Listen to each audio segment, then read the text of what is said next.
Good morning, everyone, and welcome to this panel. Uh, Thank you all for being here. I must say, this is a very dream panel for us to have with us this morning in the summit.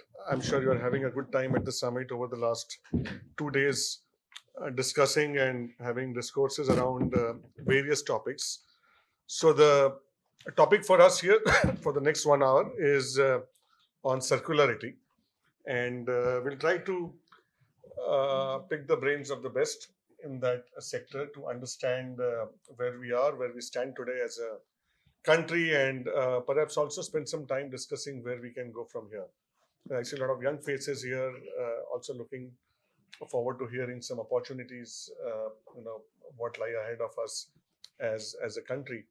So, what we decided as a panel is that we'll start with each one of them sharing their journey. Maybe we can start from that way, because then Ankit can also have a share his journey on both on this side and that side of the table as an investor, so that we get a full overview of what they are into. And the way the panel has been also selected is it gives us a good idea of different types of startups in that domain, in the larger domain of circularity, right? Because as we know, it's the theme is circularity, but there are different ways in which we are achieving the sustainable goal through various ventures, right? So maybe we can start with you and hear about your story first, your journey, Sure. and what hurdles have you overcome reaching where you are today.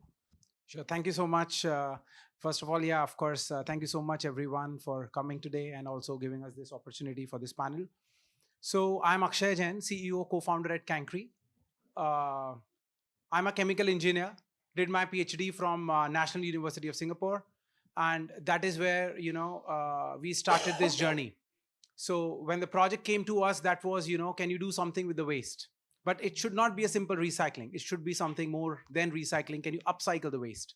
Which means giving a higher value added products from the waste and not a just simple recycling. So that is how the journey started. And almost after 4 to 5 years of research, we came up with a product which is a highly value added nanocarbons from the waste, which I'll be discussing and describing to you soon. So that product came after 4 to 5 years of research, which can be used for the batteries. So this is how the whole journey started. I also worked in Singapore for a couple of years before we started this venture. Then came 2020. That was the time we decided, can we start on our own, right? And we took this step forward, and then we decided to introduce this product into the market. So the problem statement was very simple. We had the product ready, but can we make it commercially feasible? That was the question, because it was super expensive. So from that angle, we started this journey. So what we are doing at Cancrie.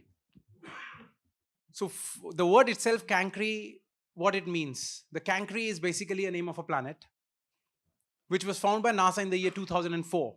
This planet is completely made up of a very high quality carbons, like graphene, graphites, all those very diamonds. So the idea was that, do we have to go all the way to trillion miles away to get these high quality carbons? Not really. We found our own planet, or rather, we found our own Cancrie on this planet Earth, where we can produce these high quality carbons for the batteries. Now, what we are exactly doing and what is the problem we are trying to solve? We all know that there is a huge demand coming in the space of batteries, renewables. There's a lot of energy storage which is needed, but there is an intrinsic problem associated with the batteries, right? Be it any kind of inefficiencies in the batteries. Longer life is always a problem. We cannot get our good energy densities and good capacities in the batteries. Of course, you might have seen a lot of explosions which is happening in the batteries these days. So all these problems are there in this industry, and that is where Cancrie comes in. What we are doing is we are recycling, upcycling this waste. We are starting with the coconut shells. These coconut shells undergoes our patented process. We convert into these nanocarbons. These nanocarbons, when goes inside the batteries, we get high performance. So this is what broadly Cancrie does. We are working with the manufacturers of batteries directly. We are working with the battery manufacturers where we sell this product in terms of the lead acid batteries and the lithium ion batteries. So this is, I think, brief introduction about myself. I think Could you give us challenges a and all the little bit things. Yeah. sense of the size of your business right now, So if you just talk about, or broadly the yeah, impact it has on the yeah, sure. environment? So if you just talk about the battery market itself, the overall battery market, which is going to grow by 2030, it'll be roughly in the range of 500 to $600 billion, right?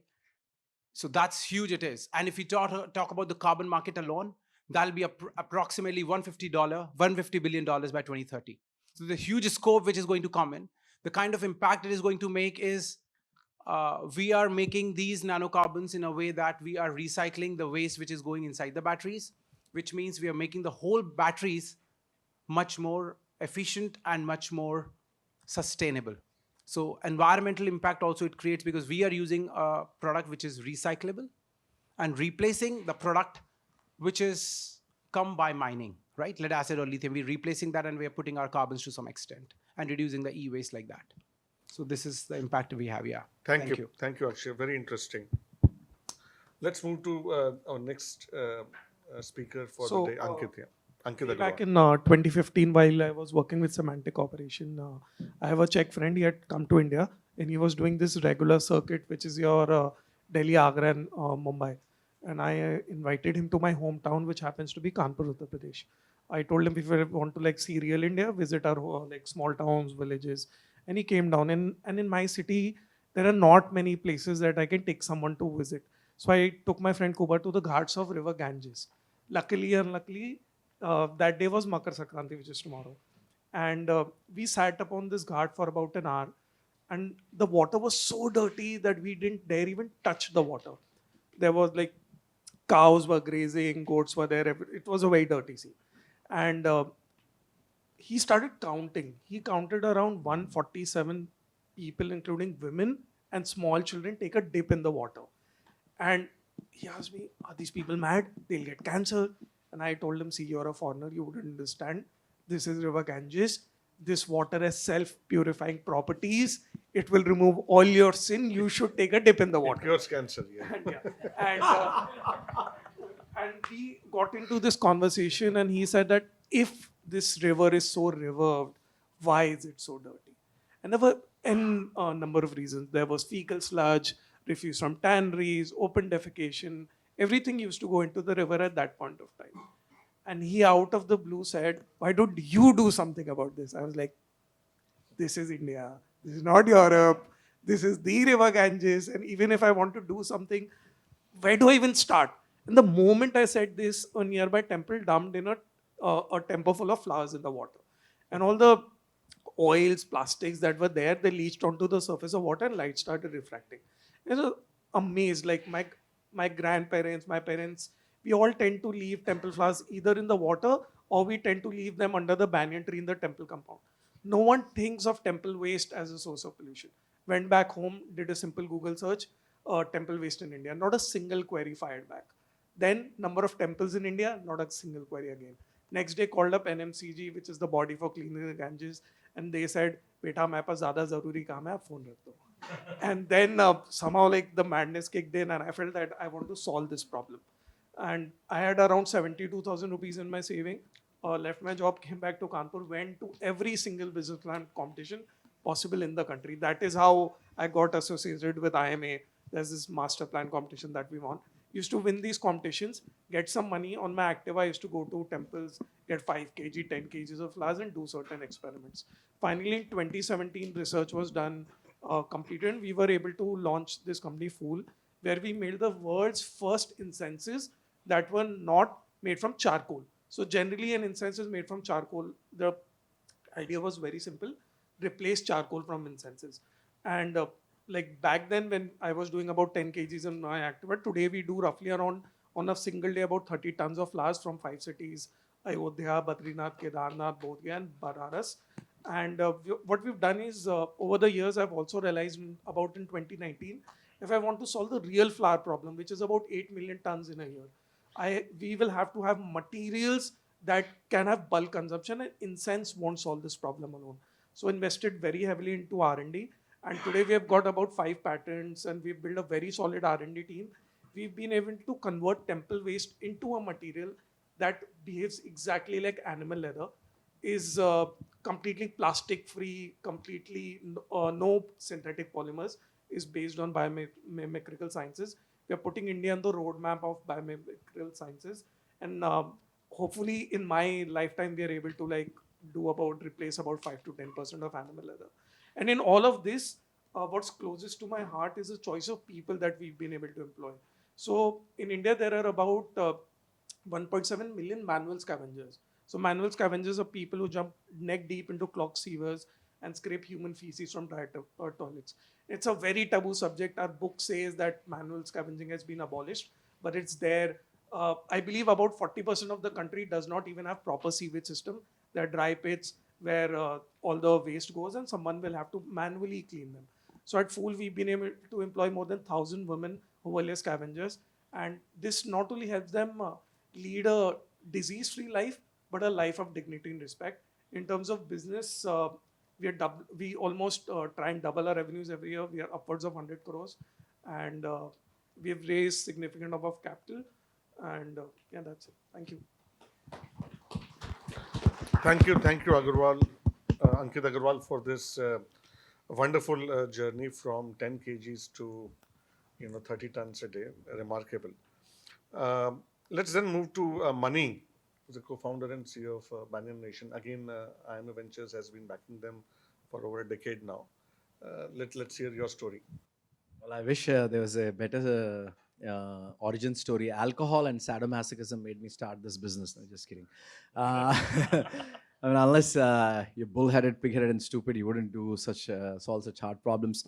But on a much more serious note, I undergrad engineering, Silicon Valley, spent a decade building iPhone product lines at Qualcomm. Then when you're 30 years old, you do beer brewing, plane flying, you do all sorts of things to figure out who you are, right? Your astitva. And then during that phase, I was traveling a lot to China. And when I came to India, teaching in some villages near Visakhapatnam, I figured out that we are aspiring to compete with the best in the world, but yet we are not able to fix our fundamental problems. Then very quickly, a little bit of research led me into a dichotomy where if ever there was an Olympics for recycling, this is one medal we would have won, because that is how good we are with sustainability, right? Your mom's old saris would go and you'd get aluminum vessels. I sold newspapers for cricket balls. I did all that. But yet the filth and squalor in India deeply disturbed me.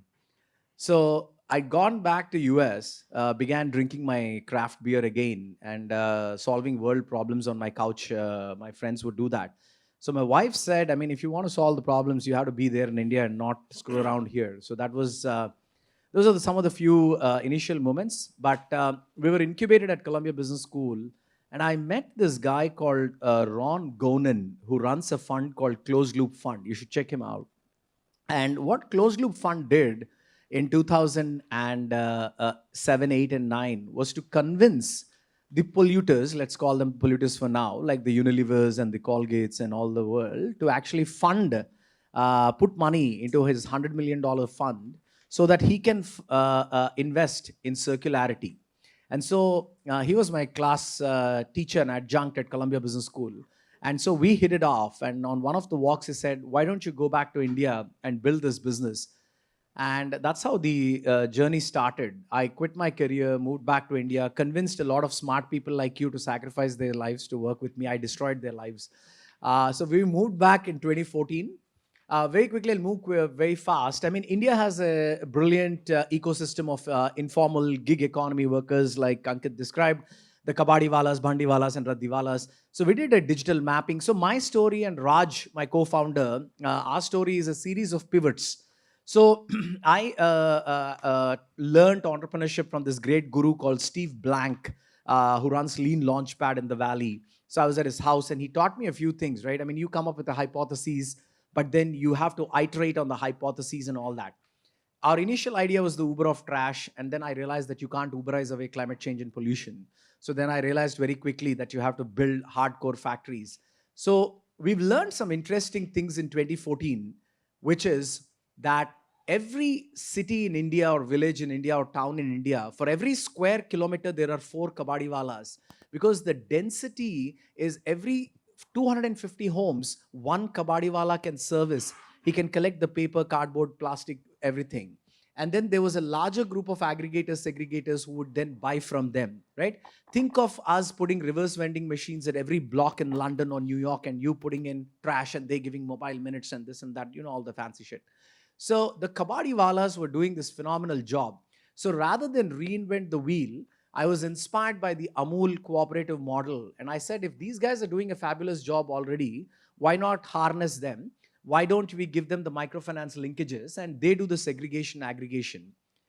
Then we convinced the brands like Unilever, Reckitt, L'Oreal of the world, and even Manjushri, and he'll give you a fabulous story of his own. So Ankit used to run a very, very large packaging firm. So we used to run around his offices back in the day to convince them to use recycled plastic. So my life is a journey of 10 years convincing brands to use recycled plastic, working with kabadiwalas, building the technologies to recycle plastic into human contact and product safe materials. And we also had to run through the power corridors of Delhi to convince them to put regulations in place so that, you either need a carrot or a stick. There was no carrot here. We need to get a stick out. So we got the regulators in India to pass a law, and 10 years of my journey went in that, which is 30% of all your shampoo bottles, lotions bottle must contain recycled content. So lots of regulation, convincing investors, building technology. Just to close it off on terms of scale, very similar to what Ankit said, 100 plus crores in revenue. We've raised our Series B a couple of years ago. We're building one of the largest recycling facilities in Bangalore as we speak. So about 15,000 tons going to 50,000 tons per annum in the next year or so. That's our quick snapshot. Thanks again for the opportunity. Really excited to be here. Thank you. Thank you. Thank you, Mani. So let's move to the last panelist for the day, Ankit Kedia. And having been an operator and an investor, so maybe you can share your journey, and then we can dive into some questions. Sure. Maybe a little bit of a backstory. My family and I came from Assam to Bangalore in 1995. And the reason why we moved from Assam was all the terrorism and Alpha activities and Mao activities in Guwahati and all of that. And my father was a very ambitious man, and he said that, look, I can't operate in these circumstances, and let's move to Bangalore. So in 94, he went to the capital markets to raise 4 crore rupees to move to Bangalore. And unfortunately, we had the Harshad Mehta scam at that time, due to which SEBI changed its regulation that you cannot list in the national stock exchanges unless you have a raise amount of 20 crores. And hence we ended up getting listed in the regional stock exchanges. At that time we had Calcutta, Guwahati, and the regional stock exchanges. Of course, I was very young, moved to Bangalore in 95, 96, and then grew up in Bangalore. Joined Manjushri in 2006, and then sort of worked my way up.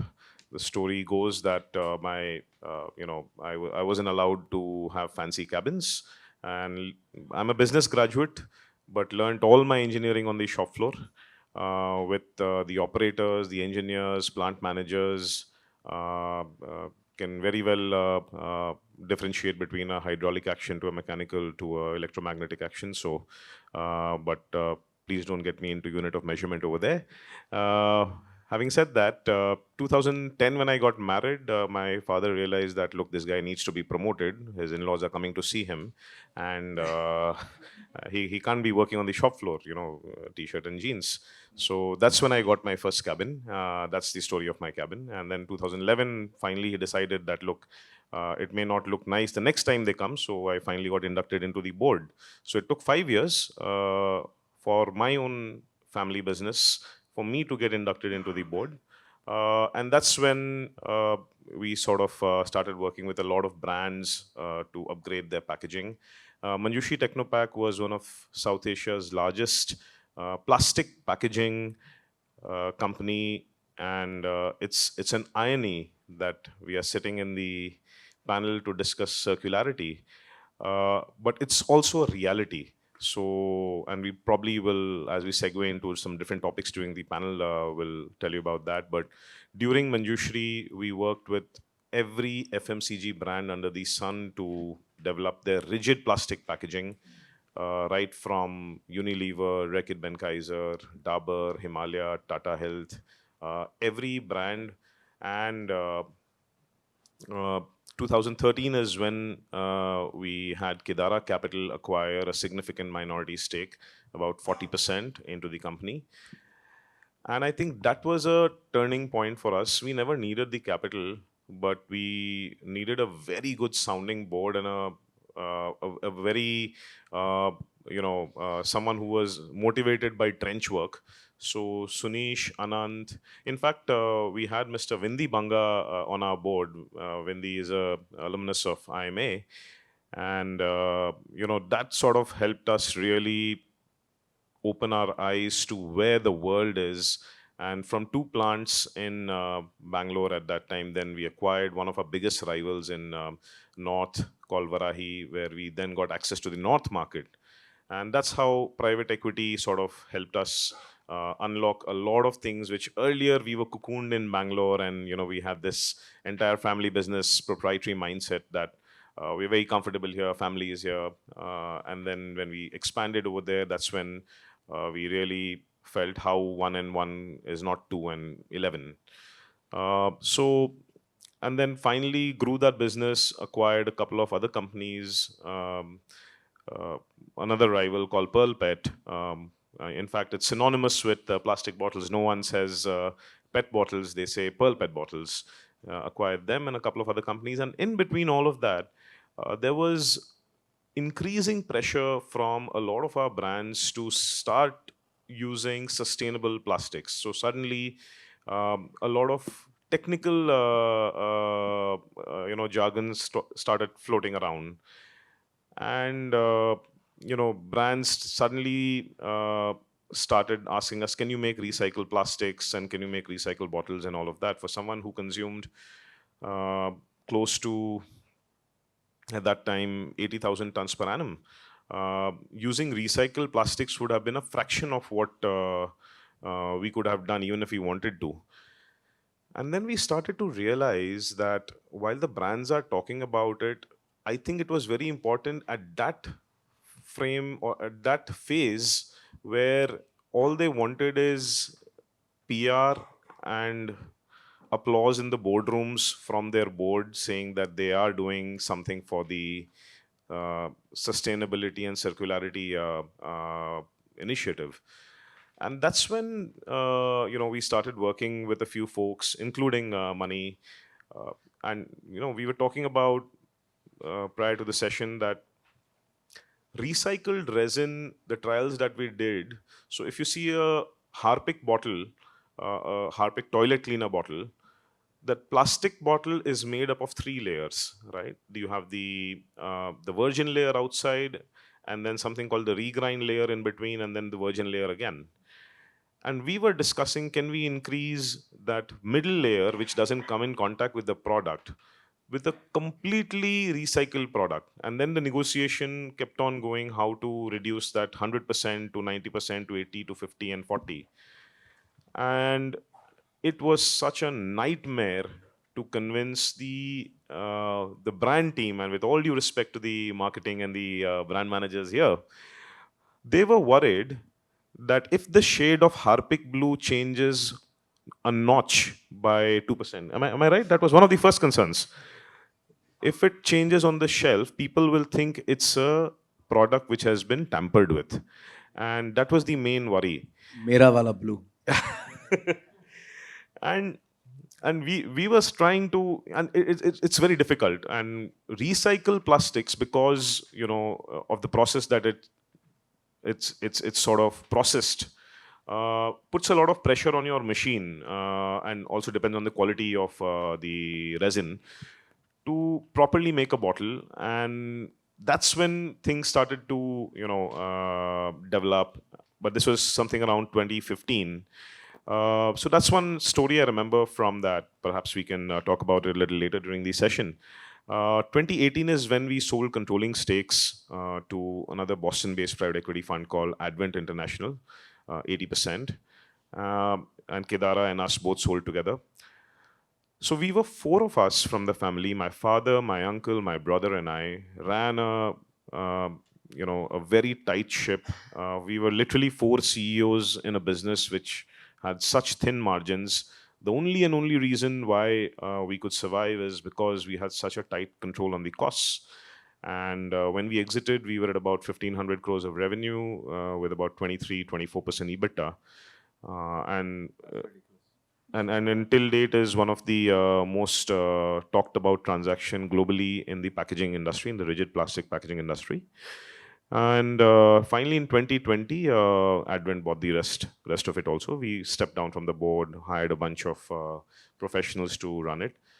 Last year, not that we had any role to play in it, but last year Manjushri. Manjushri was acquired by Pacific Alliance Group for about 10,000 crores. So it's a story of someone. My father started the business. We sort of were the second generation, built it along with private equity to scale, sold it to two funds, and finally, it's a company which still bears the family name. Manjushri is a tribute to my late aunt, but still run by a private equity fund. So that's a story. Personally, when I'm not working, I'm a musician. I played guitar for a rock band back in the day. Opened for a small band called Iron Maiden back in 2007. Well, not so small. I can see some smiles over here. And with that, I think, yeah, that's my introduction. I don't feel lost anymore and to be the only one wearing a suit and a tie in the panel. So, yeah, thank you. He's the one with money, so you need to. So what about your investment? And that sort of segues into my the second part of my journey, where 2020, we had money in the bank, and next day I don't know what to do. And a lot of folks said that, look, let's start another plastic industry. We'll do this, we'll do that. And a bunch of folks started giving us ideas. And that's when we realized that, look, in all honesty, I can't do what my father did 40 years ago. I can't start anything from scratch. If there is an asset available, I had the choice of either acquiring an asset and then scaling it up. Or then I decided, look, I perhaps want to get into this entire industry of investing. I was very fascinated with the way the private equity guys sort of did all the operational immersions with their portfolio companies. And I said, can we have a PE-styled VC fund? It sounds sort of oxymoronic in one sentence, but that's when I said that, look, no one's going to look at my face and sort of give me their money to invest in. We carved out some money from the family office to invest in manufacturing industries, largely, because that's the only industry that we understood. And 5 years down the line, we possibly can say that, and in fact, if you remember the 2020-21, there was an absolute euphoria in the world of startups. People could walk into any rooms and walk out with a term sheet in their hand from reputed investors for 1 million, 2 million, 3 million. There was no limit of that at all. And then came something called the funding winter. That funding winter, so when I started, so imagine, coming from a traditional family business background where munafa, profit, dhanda was paramount, and then to come to a burn and crash model of VC, it completely looked alienating to me. And that's when, in fact, if the funding winter had not come, we probably wouldn't have carried on because that would have created so much confusion in my head that how do you build a dhanda without profit? And that's when we realized that stick to your basics, stick to manufacturing, stick to what you know, where you can build comfort, build conviction, and then invest. So now having started Capital A, we are now in a fund 2 or a 400 crore fund, SEBI registered fund anchored by a couple of very reputed financial institutions, including SIDBI, 361, and a couple of other foundations in the US. We only do manufacturing and hardware businesses, very boring, non-glamorous, non-celebrity-led type of businesses. We find absolute joy in. Are you mocking the three of us? I'm like, like I'm just saying it's non-glamorous. That's it. So yeah, it's good to be on this side of the table, and at times, sometimes it becomes very difficult um, to become the founder once again, because then you have fiduciary responsibility towards your LPs who you've taken money from, and you have to वो एक का चार करना है आपको 10 साल में. So that's Sure. So, no, thank you all for sharing this journey. So, let me begin with one of the first questions that might be faced by many of us here in this room who are in this sector.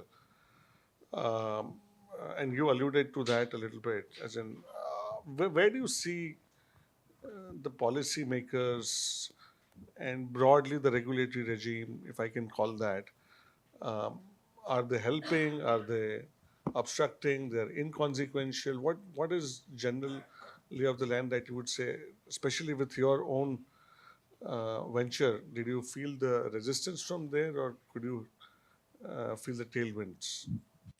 I'm happy to go, but do you want to go first? Yeah. All right. I didn't imagine that I would say this, but policy has been the absolute tailwind that drove the adoption of recycled content in mainstream packaging. But you mentioned 10 years it took you to. Yeah, I mean, I also mentioned that I'm a sadomasochistic person, so that didn't. No, it's a great point you're making. It was very hard at the beginning, but I'm very surprised that India, in fact, I mean, you might be surprised, I may be surprised, but this is the truth. EPR, which is Extended Producer Responsibility Policy, in fact, India has the best regulatory framework in the world. I put out an article on LinkedIn. I call it the holy trifecta of sustainability and recycling. Europe collapsed. I don't know how many of you know. There are three main reasons. One, the energy cost in Europe is 18 rupees per kg. In India, it's 8 rupees, give or take. But if you put in solar and other things, it may come down to 3.5, 4 rupees. It's 18 rupees per unit in Europe. The second thing is, in Europe, there is no EPR regulation, which means that if a Unilever CEO decides that virgin polymer is cheaper for some reason, he can just say, I'm not going to use recycled content anymore. Because you've heard both the other founders allude to the cost of sustainability. And here is what I'll finish the third point and I'll come to the cost of sustainability. The third point is the glut of virgin polymer production. Globally, virgin polymer is actually going to be doubled in capacity by 2030, as if there's not enough plastic already in our oceans and all on our terrestrial ecosystems. So if you have virgin polymer pushing down the prices because the supply and demand curves, you've done your microeconomics courses, you know all this stuff. So the virgin polymer glut is going to put downward pressure on the pricing for virgin. So why would a CEO make a decision to use recycled content? Unless there is very strong policy that drives the adoption of recycled content. Now, coming to the cost of circularity, and here is an important point, which is policy also helps with the pricing as well. Circularity is not going to come for free, or circularity is not going to come on parity to what the existing systems are. So I should not speak for my other co-panelists here, but you cannot replace a traditional agarbatti with a locally manufactured, whatever way they're doing it, with what he is doing and say, why is a local agarbatti costing so much and why is this not costing the same, right? The same applies to your materials as well. In recycled plastic, the biggest challenge is they want us to peg the price of recycled content to virgin plastic. Now, virgin plastic externalizes the costs. What does it mean? virgin plastic, they make a packaging, people throw it on the streets. The dirt, grime, mud, the cost of collection, aggregation, segregation, the lack of design for recyclability, the contamination in the terrestrial and marine ecosystems, they're all externalized. So they've happily externalized every cost. And a sustainable material is internalizing all those externalities and then is expected to resurrect it back to the same level of quality and purity at the same cost parity. Do you see the irony in this one? And that's where policy can really help, and policy can really drive the adoption of sustainable material in spite of the cost.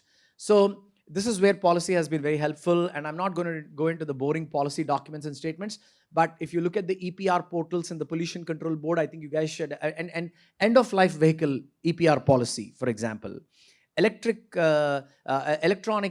waste policies, all these are very critical for circularity, particularly in the space of plastic and materials, and they've really given industry tailwinds to Banyan Nation. We've struggled for 8 years to sell out our 120, 130 crore capacity in Hyderabad. 8 years we've struggled because we were knocking on every single door, and every CEO would say, I don't have to use recycled plastic. I don't need to. Why would I spend more money? But in the last 1 year, our plant is fully booked, fully sold out, and now 60 to 70 brands are waiting in their wings to buy from us. That's why we're expanding into Bangalore. So that's how policy can help. I think I've spoken more than my pay grade. I'll pass it to him. So in my early days, like I thought of like always trying to get a policy, something from the government that would help, but it was a like big waste of time because I had to go try get an appointment with an IS officer, sit in front of his office for whole days, and then the evening he'll give me 2-3 minutes and tell acha beta karke aao next day again. That was a sheer waste of time. And in India there are two types of temples. One, if the temple is of a national repute, then it would be governed with a board which will generally have a IS officer presiding it, or the like normal temples in the city, the waste generated by those temples belongs to the Nagar Mahapalika or the municipal board.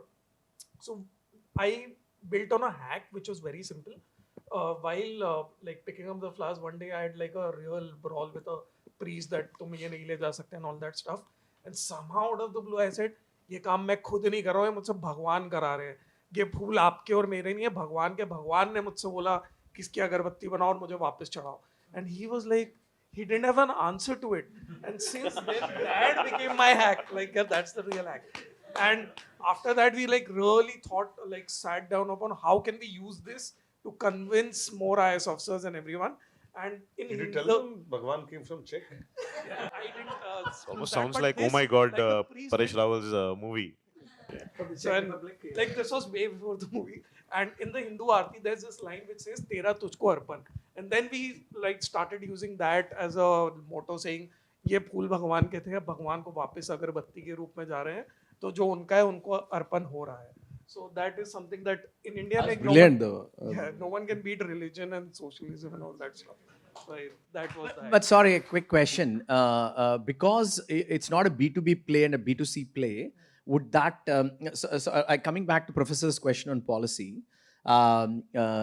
you're saying that in your case, probably policy is not as relevant as... It is relevant. See, but for me, like I'm being a little selfish over here. It like, see, once there is a policy, everyone will do it. Yeah, house. Now everyone is not doing it. So that gives me, that is my marketing dollars, right? Like for example, if tomorrow, like I collect all the flowers from Ayodhya and I launch a variant just for Ayodhya, selling in Ayodhya, like anyone putting their marketing dollars over there and me going and saying, this is made from the Ram Mandir, what would you buy? Yeah. So that's the advantage that currently I have. But being very tech savvy. Ankit, that is the consumer interest and the marketing taglines that none of our portfolio companies will ever be able to come up with. So that's what I meant by boring, B2B. No, also because it's a product which is more on the irrational side to be bought, because Bhagwan Yeah. comes in there also. Yeah. here a HUL chairman has a shareholders to answer to. Yeah. Right. So I think they will go by more of a There's a an rational- irrationality to this. But even in manufacturing, see, like big brands, like I'm talking about the top 10 luxury brands in Italy, think of Louis Vuitton and Hermes. Yeah, because And they then sell we are making irrational. leather for them, and they're like, can we somehow get the fragrance of the flowers also in this? Like, what madness. So, like, you have to just somehow convince that one person, and then there is a domino effect. This is what happens. Sure. And always, like, for me, I would target the top, like, pyramid, top of the pyramid. Then the bottom of the pyramid adapts and like buys if it becomes aspirational. So I've not built a brand on the sustainability aspect of it, but the aspirational aspect of it is what I've built. Great. Sure, yeah. I'll try to link it with, our journey, specific to our journey, how, policy and other things have been with us, and also, if there can be anything done to it. So firstly, when we started, we were having little capital. We started with a small room, and that is where we started producing just, 150 grams a day. That was our small capacities.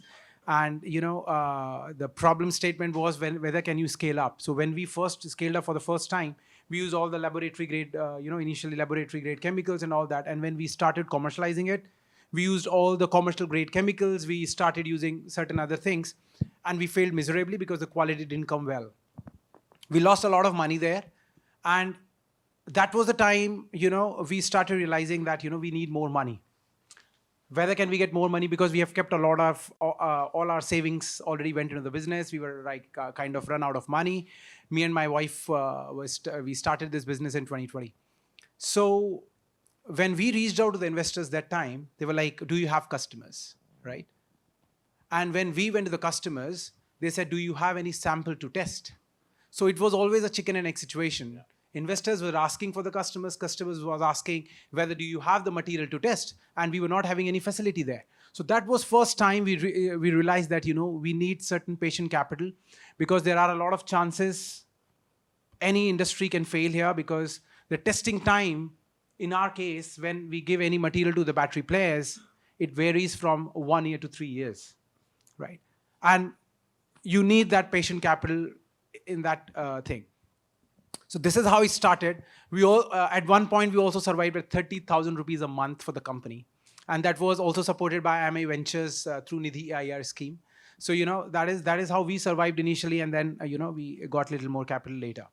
Second point to this is, again, related to our challenge. When we were in the journey, so the main problem what we faced as a battery materials company is that whenever we have to do any kind of testing, we are not getting any labs to do that.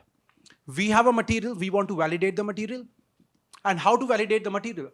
If we are saying that this can be used in the lithium-ion batteries, do we have lithium-ion cell manufacturers in India? We can't even validate the material for 1.5 years. Just to make one cylindrical cell, it took us almost 1.5 years, right? So what I feel is, in terms of the policies, I think if there is something more pilot scale laboratories or shared infrastructure which government can do, I think that can be really helpful for companies like us, where, we do not have to have our own capex investment for these, batteries, battery making and cell manufacturing, but we can have some shared infrastructure where we can at least do the validation of the material. And the last piece from our side is, and from our experience is, when we moved little later in this journey, we've proven this material after 3.5, 4 years of research. We did NABL accredited certifications, ARAI certifications, all those things we got. After that, the material was proven that this is working. But still then, there is certain kind of inertia with the customers, because it's a very sensitive product. And of course, it's a little expensive in terms of, because it is a nanocarbon and gives a lot of performances. But it was a little bit of an inertia. So what I personally feel is that, once the product is proven, once you have all the certifications, I think if government can take one extra step in order to offtake some part of it, that, okay, we will support you. They are using the batteries. A lot of solar implications are happening. Can they offtake some of our produce in their own tenders or anything like that? I think that'll be a very helpful thing, because that also creates a confidence in the market that yes, these products are already in the market and we can, go forward and use it. So I think these are the 3 points from my side. Thank you. May I ask a quick question here? So how does the cost of your material compare with the traditional costs, and how can policy, I mean, why would a customer use your material if not for policy? Can you just throw some light? Yeah, so generally if you talk about any material, what people are currently using, these are called carbon blacks. So that is ranging from 200 rupees to 300 rupees a kilo. Where we are coming from is 6,000 rupees a kilo. So that's huge. So that is here the inertia comes in. But our value proposition is very standard and very straightforward. What goes inside per battery, if it is a 10,000 rupee battery for an inverter, what we are delivering and what we are giving is huge. Life cycle, 25% increase in life cycle, energy density increases, warranty returns reduces, you get high charge acceptance, higher energy efficiency, and all those kind of things in just 20 rupees. And we can almost make it nil. That means for a 10,000 rupee battery, the additional cost what happens is only 20 rupees and you get all these advantages. That is how we are trying to make our market, yeah. So policy can help, and lack of policy also can help. Right? So that's a good learning for me at least. But so what do you think? What are the maybe some of the bright spots in the circularity domain which perhaps are good from the growth funding perspective? We run something called a climathon pitch fest every year, which Eric and team have been a part of for the last 3 years. This will be our 4th year, where we do a 24-hour pitch fest. Listen to close to 30 pitch. Us and another fund called Java Capital. Extensive screening of close to 500 applications, and then we sort of hopefully try and find that 1 or 2 investable businesses. Now, in the last 3 years, despite having a circularity focused pitch fest for new age startups, we have managed to invest only in 2 startups. That's it. Which then means that most of the startups that are coming to us and pitching are largely trying to create impact and in some delusion of creating a business out of it. The impact could be an outcome, but the business needs to start with a business proposition. It cannot start with an impact which may, by the way, become a business. So I think that's one thing that we have continuously seen. So waste management of very, very different kinds, which perhaps does not lead to any scalable business model. That's something that we have stayed away from, and thankfully so. Phool is an exceptional example of how waste management can actually literally turn into gold. So that's one thing that we've stayed away from.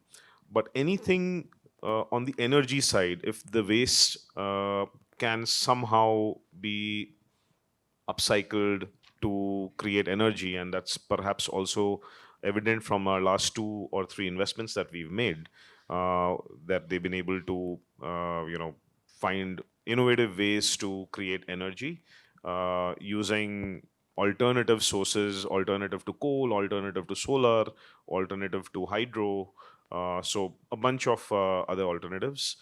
And then finally, my favorite subject of packaging, which is the sustainable packaging, where folks like Money who are doing, of course, I didn't have the foresight 10 years ago, and neither did I have the capital to invest. But if I did, I possibly would invest in alternate materials any day.